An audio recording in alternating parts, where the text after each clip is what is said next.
La campagne de vaccination comme sur des roulettes, le gazoduc Maroc-Nigeria comme jamais et nouvelle implosion sociale en Algérie. Bienvenue dans H-Sahri le débrief.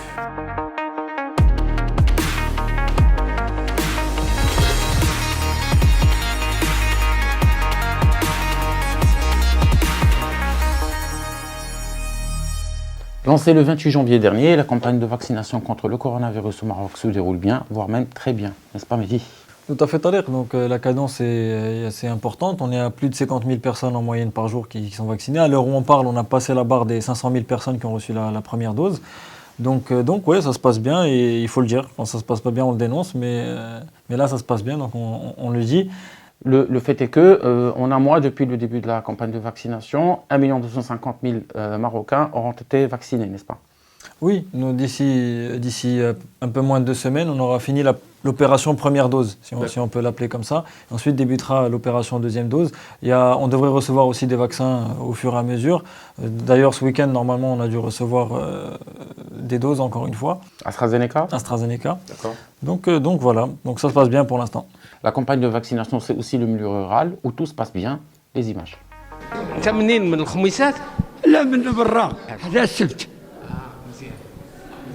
دابا درتي التلقيح؟ اياش علاش درتي التلقيح؟ ايوا الصحة الله يرحم الوالدين. شحال في عمرك؟ 90. حسيتي بشي حاجه منين درتي التلقيح؟ لا مزيانة ها؟ مزيانة ياك اياش حسيتي بشي حاجه؟ لا ومزيانة الله يسخر الامور الله يرحم الوالدين. هذا المركز الصحي هذا تلقحوا فيه الناس اللي عندهم 75 سنة فما فوق. العدد ديالهم شحال هنايا في هذه الفئه هذه؟ هذه الفئة هذه كتشكل في إقليم الخميسات حوالي 15,000. الناس اللي عندهم 75 سنة فما فوق يشكلون 15,000 ما بين رجل وامرأة. نعم. وشحال العدد ديال اللي غتلقحوا في هذه المدينه وفي القرى ديالها؟ نحن في المرحلة الأولى دابا من التلقيح. المرحلة الأولى من التلقيح كتهم الساكنة اللي عندها 75 سنة فما فوق وعدده 15 كما أسلفت، وكذلك تتهم الناس ديال الصفوف الأمامية اللي هما 4600 مجمل، لأن هذه عملية غتتم على مراحل وعبر محطات. هذه المحطة الأولى. في المحطات القادمة حينما نحن كنستهدفوا أننا نلقحوا إن شاء الله 383 ألف مواطن ومواطنة بهذا الإقليم، منهم أكثر من 260 ألف بالعالم القروي. Égard à tous ceux qui sont tentés de tricher, les fraudes en la matière sont épiées, notifiées et punies. Le point avec Hatib Beggar, avocat. التوجيهات ديال الاداره والقرار اللي خدته الاداره هو ان هذا التلقيح غيتم على مراحل مع مراعاه واحد الفئه عمريه هي الاولى، والناس اللي هما على الواجهه غيتلقحوا هما الاولين. فهذه تعتبر تعليمات صادره عن الاداره، عن السلطه المحليه، وينبغي احترامها، والا لمن يخالفها كيعرض نفسه للمساءله بصريح الفصل 608 من القانون الجنائي المغربي في الفقره 11 منه. Ce qu'on peut retenir par rapport aux autres pays d'Afrique, c'est que le Maroc et les Seychelles sont les premiers pays du continent à avoir lancé une campagne de grande envergure. D'ailleurs, le Maroc devrait aussi recevoir, dans le cadre du programme COVAX de l'OMS, 1,8 million de doses du vaccin AstraZeneca. Donc, Ce sera avant le mois de juin prochain, n'est-ce pas? oui, c'est ça. Cela étant, beaucoup de rumeurs circulent sur les personnes qui doivent ou ne doivent pas être vaccinées. Là-dessus, on parle des maladies graves comme le cancer et on parle des maladies chroniques comme le diabète. Là-dessus, le point de vue de notre consultant, Taïeb Hamdi. Les personnes âgées et les personnes vulnérables, c'est-à-dire qui ont des maladies chroniques, tension, diabète, cardiaque, des maladies du foie, maladies des reins, l'obésité, ces personnes-là sont les plus à risque de mortalité et de faire des formes graves. C'est pourquoi ces personnes-là sont les prioritaires pour faire les vaccins. Si on a cette guerre contre le Covid-19, si on a cette course pour faire un vaccin, c'est justement pour protéger ces personnes-là. Donc, contrairement à ce qui circule dans les réseaux sociaux faussement et gravement faussement, d'une manière fausse et complètement fausse, les personnes âgées, les personnes qui ont des maladies chroniques sont les premières à se faire vacciner. Les personnes qui ne peuvent pas être vaccinées, c'est une minorité dans les sociétés. Premièrement, quelles sont les personnes qu'il ne faut pas vacciner? Premièrement, ce sont les enfants qui ont moins de 17 ans. Pourquoi? Parce que les enfants moins de 17 ans n'ont pas été inclus dans les études, dans les essais cliniques. Généralement, quand on fait des essais cliniques, on commence par les adultes, après on passe aux enfants. Et effectivement, les laboratoires maintenant sont en train de faire des essais cliniques sur les enfants pour voir est-ce qu'on peut éventuellement les faire vacciner. Deuxième raison, c'est parce que les enfants, quand ils se contaminent très peu, très rarement, et quand ils ne sont pas très contaminateurs, et quand ils font la maladie, ils font généralement la forme asymptomatique ou la forme bénigne, ils ne font très rarement la forme grave. Donc, si on commence une vaccination, on va commencer par les personnes qui ont de 17 ans et plus. Deuxièmement, les femmes enceintes et les femmes allaitantes, parce que cette catégorie n'a pas été incluse dans les essais cliniques. Peut-être dans les semaines, dans les mois à venir, ce sera différent. Mais actuellement, ce groupe de femmes enceintes et allaitantes, ces femmes-là ne doivent pas être vaccinées. Troisième catégorie, ce sont les personnes qui ont des maladies graves. Des maladies graves, soit par exemple des cancers qui affectent l'immunité, soit des personnes qui ont une immunité déficiente d'une manière grave. Ces personnes-là, il ne faut pas les vacciner. Pourquoi? Parce que même si on les vaccine, malheureusement, le vaccin ne va pas tenir, donc ça ne sert à rien. Les personnes qui sont sous traitement immunodépresseur, c'est-à-dire qui prennent des médicaments qui affectent l'immunité, des médicaments qui réduisent l'immunité. Ces personnes-là, il ne faut pas les vacciner. Je parle notamment, par exemple, des gens qui ont des cancers, qui sont sous chimiothérapie, et la chimiothérapie influe sur l'immunité. Donc ces personnes-là, il faut qu'ils attendent la fin de leur chimiothérapie, une semaine, 2 jours après, et ils peuvent se faire vacciner.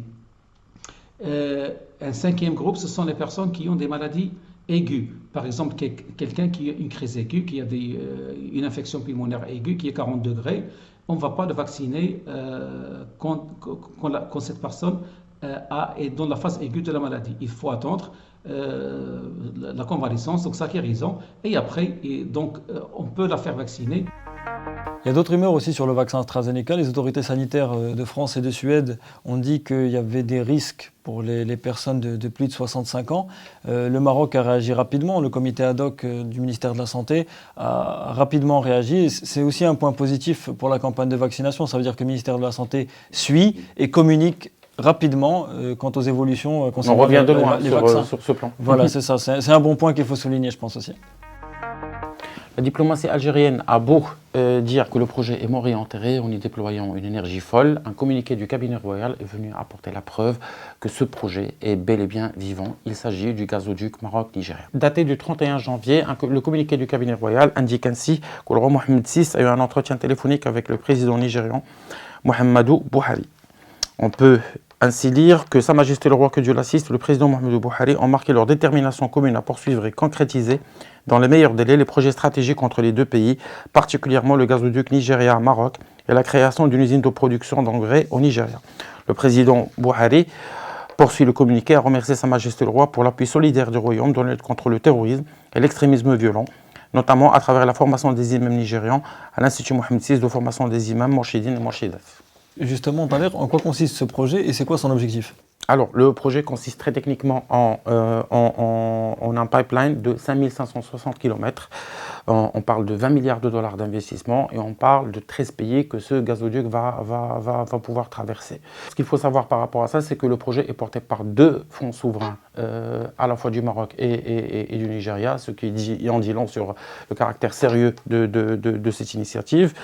Le but derrière ce projet, il y a beaucoup de politique là-dedans, dans le sens où ça vient casser une alliance qui prévalait dans le passé et qui voulait qu'il y ait un axe Algérie, Nigeria, Afrique du Sud.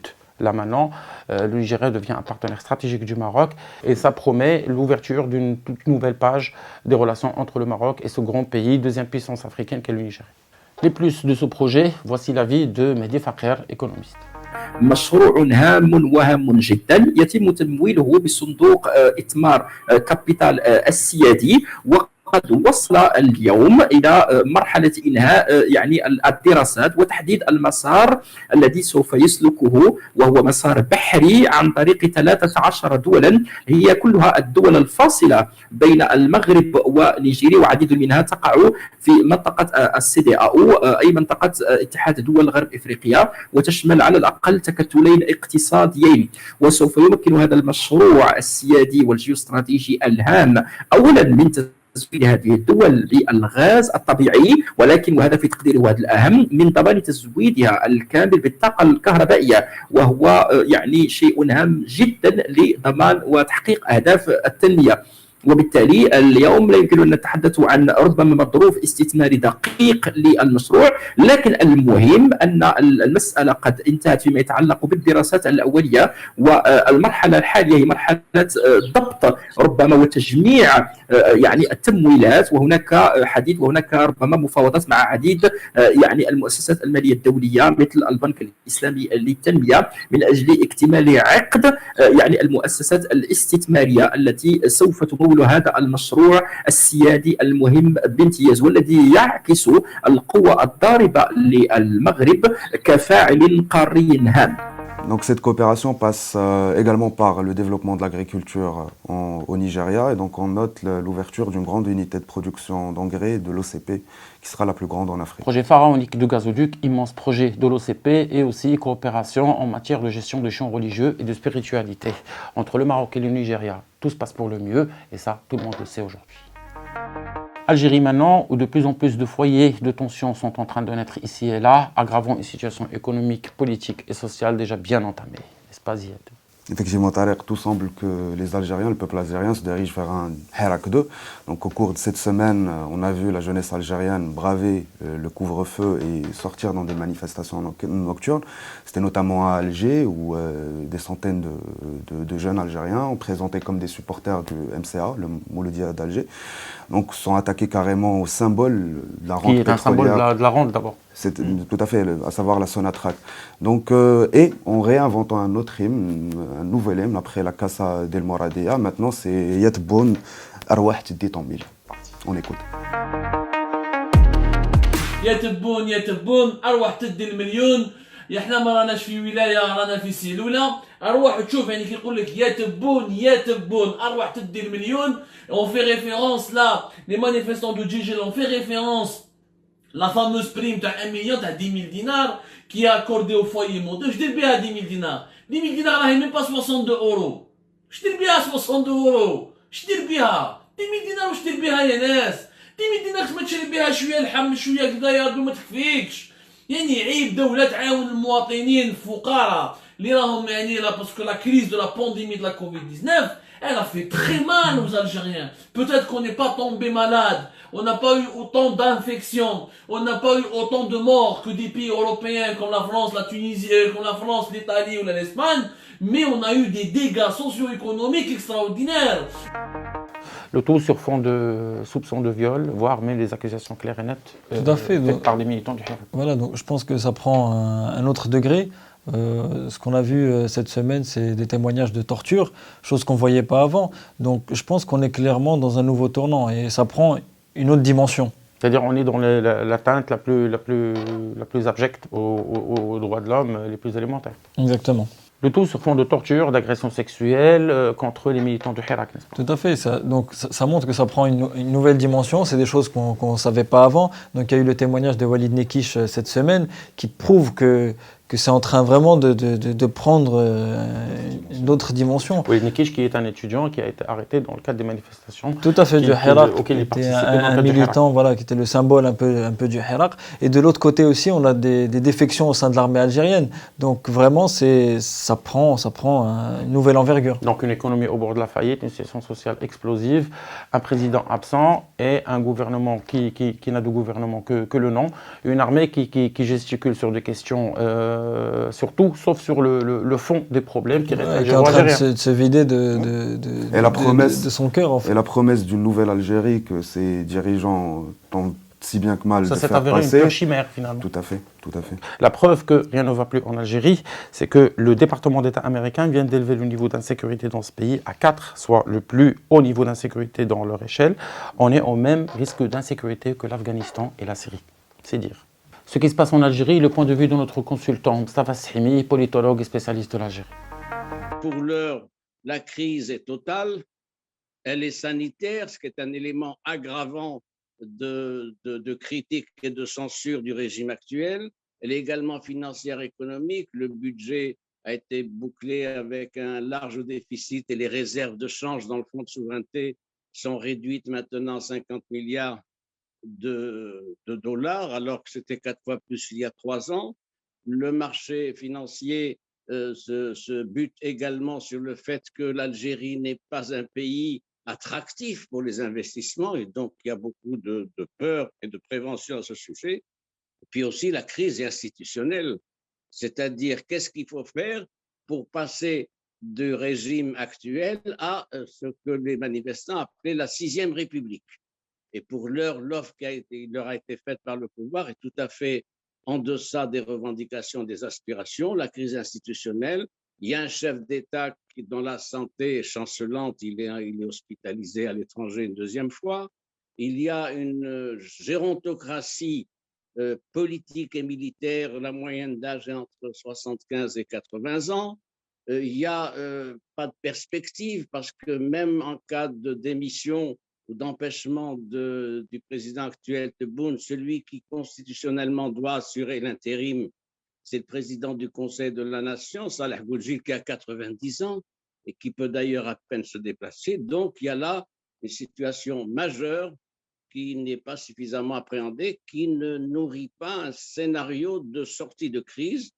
La solution, elle est où? La solution au sein de l'armée. Or, il se trouve que cette armée qui était globalement un corps homogène pendant des décennies est minée par des luttes intestines, des ambitions, des règlements de compte.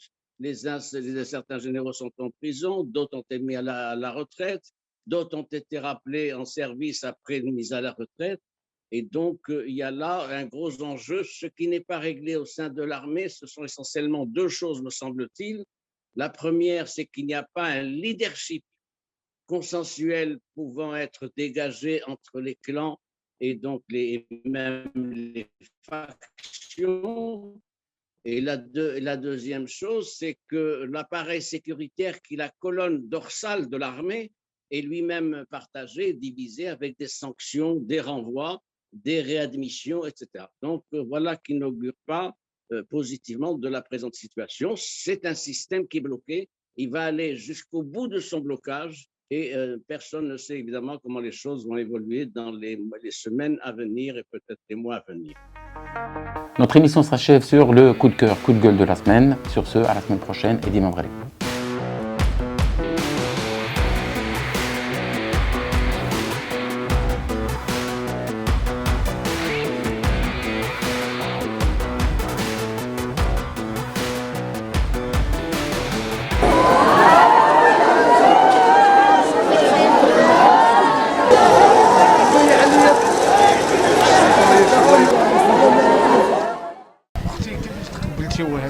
الجريمه ديال الشنعه تصدمنا خويا ما ملي سقنا الخبر ما شنو نقول لك تصدمنا بزاف ما سيقناش باقي لحد الان باقي مصدومين كيف سمعتي وكي وقع سمعناها هادشي داروه فقيره في الليل سمعناها بات لنا العافيه خرجنا كنتجاراو ساعه تقريبا حنا حتى 7 الصباح شفنا العافيه صافي بان لنا الدنيا تزوقت حنا بقينا اصلا معطلين كانوا الناس قبال صافي دخلوا لقاو الحاله هي الحاله